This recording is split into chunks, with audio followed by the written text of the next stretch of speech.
शेषाचल सद्गुरूंच्या शिष्य श्री नारायण भगवान यांना एकदा वर्धा नदीत दत्तात्रेयांचा विग्रह मिळाला.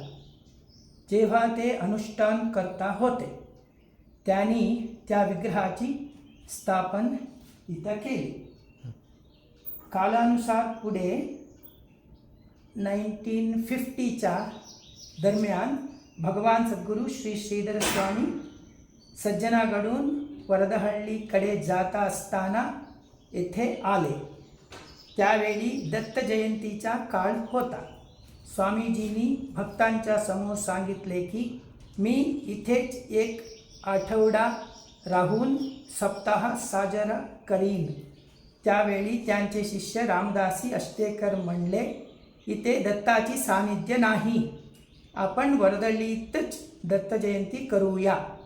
त्यावर भगवान श्री श्रीधर स्वामी यांनी त्या दत्त विग्रहासमोर आपला कमंडल तीर्थ टाकला. तेव्हाच अष्टेकर रामदासी यांना प्रत्यक्ष दत्ताचे दर्शन झाले. त्यानंतर त्यांनी आपली चूक मान्य केली आणि क्षमा मागितली. त्यानंतर एक आठवड्याचा दत्त सप्ताह अत्यंत भक्तिभावाने भगवान श्रीधर स्वामींच्या दिव्य उपस्थितीत साजर करण्यात आला. त्यांनी आपल्या दिव्य पादुका देऊन आशीर्वाद दिला आणि त्यापासून हे मंदिर श्री श्रीधर दत्त मंदिर या नावाने प्रसिद्ध झाले.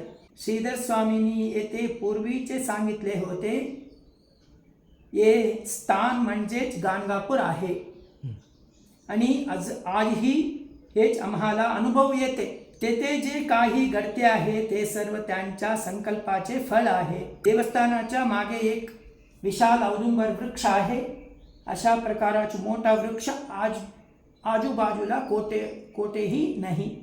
तसेच अष्टमंगल प्रश्नाप्रमाणे येथे वनदुर्गी, सरस्वती, सुब्रह्मण्य आणि दत्तपादुका स्थापन करण्यात आल्या आहेत. औदुंबरतः हे दत्त मंदिर एक श्रेष्ठ तीर्थस्थान मानले जाते.